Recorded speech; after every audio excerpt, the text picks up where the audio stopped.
Hello everyone, welcome to all on my YouTube channel. आज हम बात करेंगे अपने इंडियन राइटर जो मोस्ट इम्पोर्टेंट रहने वाले हैं एग्ज़ाम के पॉइंट ऑफ व्यू से, जो हमारे टीजीटी पीजीटी एग्ज़ाम्स के लिए बहुत यूज़फुल हैं। और ये जो हमारी जो वीडियो है 20वीं सेंचुरी के कन्वेंशनल पोइट हैं, कौन है वो? कमला दास। आज हम कमला दास के बारे में पढ़ेंगे, इनकी बायोग्राफी और वर्क्स के बारे में पढ़ेंगे। आई होप मेरी वीडियो आपके लिए यूज़फुल रहने वाली है। आपके जो एग्ज़ाम है, एस्टेट है, सीटेट है, डीएसएसबी है, इन सभी के लिए यूज़फुल रहेगी। तो कमला दास इंडियन राइटर हैं। इनका जो जन्म हुआ 1934 में हुआ। इनकी जो मृत्यु हुई वो कब हुई? 2009 में। तो ये कहाँ से बिलोंग्स करती हैं? She belongs to Kerala and 20वीं सेंचुरी के क्या आएंगे? कन्वेंशनल पोइट है। तो क्वेश्चन बन सकता है हमारा कि जो 20वीं सेंचुरी के कन्वेंशनल पोइट हैं वो कौन कौन से हैं? तो ऑप्शन दे दिए जाएंगे आपको। तो उनमें से हमारे कन्वेंशनल पोइट कौन से हैं? कमला दास। क्लियर? इनका जो पेन नेम है वो क्या है? माधवी कुटी। जो इनका जो पेन नेम है वो क्या है? माधवी कुटी। और इनका जो रियल नेम क्या है? कमला सुरैया। क्लियर? नेक्स्ट हमारा आता है ये जो नेक्स्ट जो है, she became the first woman writing in English. ये जो फर्स्ट वुमन थी जिन्होंने इंग्लिश में वर्क सीखना स्टार्ट किया था 20वीं सेंचुरी में, 1920 सेंचुरी में। क्लियर?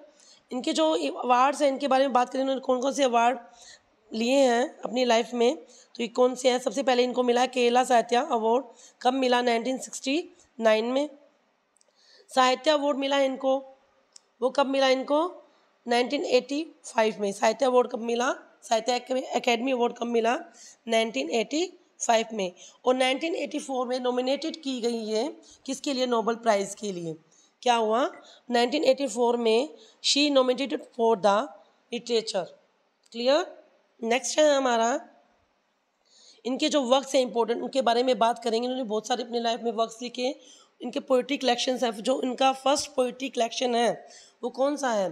तो समर इन कलकत्ता, जहाँ इन्होंने अपने जो लाइफ है, अपनी मेमोरी को डिस्क्राइब किया है समर डे को, which she spend in Calcutta. Clear? इनका it is a poetry collection. The main focus is on betrayal, which contains 50 poems. इनकी टोटल जो पोइम कितनी है? इसमें 50 पोइम्स हैं। क्लियर? तो सबसे पहले क्वेश्चन ये बनता है कि जो कमला दास का फर्स्ट पोएट्री कलेक्शन कौन सा है? तो कौन सा है? Summer in Calcutta. वो कब पब्लिश हुआ? 1965 में। क्लियर? इनकी जो सेंट्रल थीम थी वो कौन सी? आइडेंटिटी है। और इनके जो इम्पोर्टेंट जो पोइम्स हैं वो मैंने यहाँ डिस्क्राइब किया है। तो इनकी जो इम्पोर्टेंट पोइम्स हैं उनमें से जो फर्स्ट पोइम है वो कौन सी है? The dance of the eunuchs. कौन सी है? The dance of the eunuchs. किसके बारे में बात की गई है? जो इनके very first poem of the Kamala Das talk about the dance of transgender. Transgender के बारे में बात की गई है। जब ये बचपन में अपनी जो फैमिली है उनके बारे में डिस्क्राइब की गई है कि जो यूनिक्स मीन्स होता है, आपको पता है, किन्नर होते हैं जो नाचते हैं वहाँ, उस टाइम की जो इनकी मेमोरी है वो इस पोइम में इन्होंने लिखी है। क्लियर? इनके जो फेमस जो पोइट्री कलेक्शन जो है इनका फर्स्ट, ये उनमें से ये जो इम्पोर्टेंट पोइम है वो मैंने यहाँ लिखी हैं पोइम्स कुछ। फर्स्ट कौन सी इनमें हमारी है? Dance of Unix. अदर जो है my grandmother's house, a relationship, farewell to Bombay and introduction. ये इम्पोर्टेंट है इनकी। तो इनकी सेंट्रल थीम क्या थी इस पोइम जो पोइट्री कलेक्शन है उसकी? क्या है? आइडेंटिटी। क्लियर? नेक्स्ट हमारी आती है इनका पोइट्री जो कलेक्शन है मोस्ट इंपॉर्टेंट है एग्जाम के पॉइंट ऑफ व्यू से। कौन सी है वो? डिसेंडेंट्स। कौन सी है ये? डिसेंडेंट्स। तो कब पब्लिश हुई? 1965 में। तो फर्स्ट जो पब्लिश हुई 1967 में हुई थी, कौन सी थी? Summer in Calcutta. जो सेकंड है इनका जो पोइट्री कलेक्शन है वो कब पब्लिश हुआ? 1967 में। इनके टोटल कितनी पोइम्स हैं? 23 पोइम्स हैं। जो फर्स्ट जो पोइट्री कलेक्शन था उसमें कितनी थी? 50 पोइम्स थी। इसमें कितनी है? 23 पोइम्स है। तो क्वेश्चन बन जाता है, क्वेश्चंस ऐसे बनते हैं, जो कमला दास है उनकी जो फर्स्ट पोइट्री कलेक्शन है उसमें टोटल कितनी पोइम थी? तो ऑप्शन दे दिए जाएंगे। तो उनमें कितनी थी? 50। इसमें कितनी है? 23 पोइम्स है। क्लियर? और इनकी जो मेजर थीम थी वो क्या थी? सेक्सुअल लव एंड डेथ के बारे में इन्होंने डिस्क्राइब किया गया है। तो इसकी जो कुछ इम्पोर्टेंट पोइम है वो है the invitation, A request, composition, और लास्ट कौन सी है? डिसेंडेंट्स। क्लियर। फिर नेक्स्ट जो मैंने कुछ इनकी ऑटोबायोग्राफी है, कुछ मैंने वर्क्स को डिफाइन करने की कोशिश की है। आई होप आपको वीडियो पसंद आएगी और आपको समझ में भी आएगी। बिल्कुल इजी वे में है।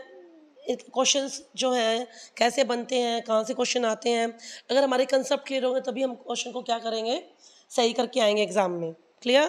तो फर्स्ट इनका जो है माई स्टोरी, जो इनका एक ऑटोबायोग्राफी है, कब लिखी गई अपनी 1967 में, मोस्ट इम्पोर्टेंट है ये ऑटोबायोग्राफी है। और ये जो ओरिजिनली पब्लिश हुई किस में हुई थी, मलयालम में। किस में हुई थी, मलयालम में पब्लिश हुई थी। क्लियर। तो ये मलयालम राइटर भी हैं, कमला दास क्या है, मलयालम राइटर भी हैं। तो इनका जो सबसे पहले जो टाइटल था वो कौन सा था, एंटे कथा। तो पूछ लिया जाएगा जो एंटे कथा जो ओरिजिनल टाइटल है कमला दास की, कौन सी ऑटोबायोग्राफी का है, तो कौन सी ऑटोबायोग्राफी का है, माई स्टोरी। और बाद में इनको किस में पब्लिश कर दिया गया, इंग्लिश में पब्लिश कर दिया गया। इसके टोटल कितने चैप्टर है, 50 चैप्टर्स हैं। क्लियर। नेक्स्ट हमारी ऑटोबायोग्राफी है जो कमला दास की, कौन सी है, एन इंट्रोडक्शन।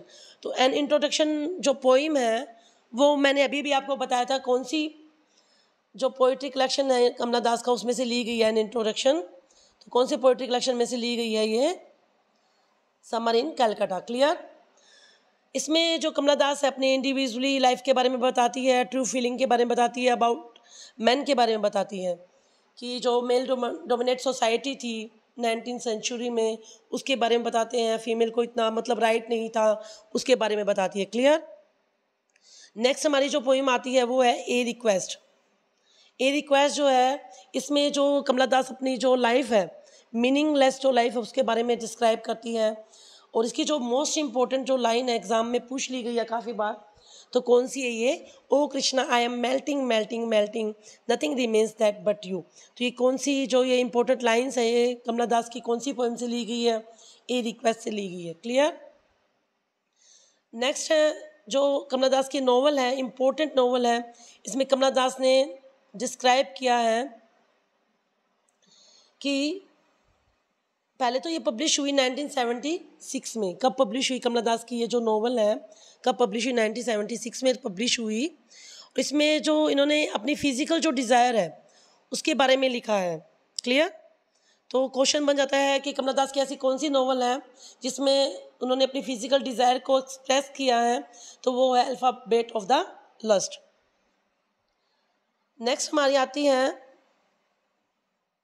नेक्स्ट उनके कुछ बारे में लाइंस मैंने लिखी हैं, आई होप आपको पसंद आई होगी। और इनके बारे में मैंने कंप्लीट जो इन्फॉर्मेशन है वो आपको देने की कोशिश की है। अगर आप मेरे चैनल पर नए हैं तो प्लीज़ मेरे चैनल को सब्सक्राइब कीजिए और hit the bell icon for more updates. Clear. तो she got married age of the 15 साल की उम्र में उनकी शादी कर दी गई। कब हुई, 1949 में। और किसके साथ हुई थी, माधव दास के साथ। तो ये क्या थे, एक बैंक में मैनेजर थे उस टाइम, तो उनके साथ उनकी 15 साल में शादी कर दी गई। कब हुई, 1949 में। क्लियर। इन 1992 her husband Madhav Das died, जो उनकी डेथ हो चुकी थी, जो कमला दास के हस्बैंड थे। कब हुई थी, 1992 में उनकी डेथ हुई थी। बाद में इन्होंने क्या किया अपनी जो लाइफ में, जब उनकी एज थी 65, उन्होंने इस्लाम को क्या किया, एक्सेप्ट किया। ठीक है। और उसका इसके बाद क्या उन्होंने, उसका नाम क्या रखा गया, कमला सुरैया। तो क्वेश्चन ये बन जाता है कि उन्होंने इस्लाम को कब एक्सेप्ट किया, तो 1999 में इन्होंने इस्लाम को एक्सेप्ट किया। क्लियर। फिर हमारा जो लास्ट है इम्पोर्टेंट कि 2009 में द टाइम्स ने इनको क्या कहा, the mother of modern English India poetry. तो कब कहा द टाइम्स ने, the mother of modern English India poetry. Friends, I hope आपको वीडियो पसंद आई है and don't forget to subscribe my channel and play the hit bell icon for more new updates. Thanks a lot friends.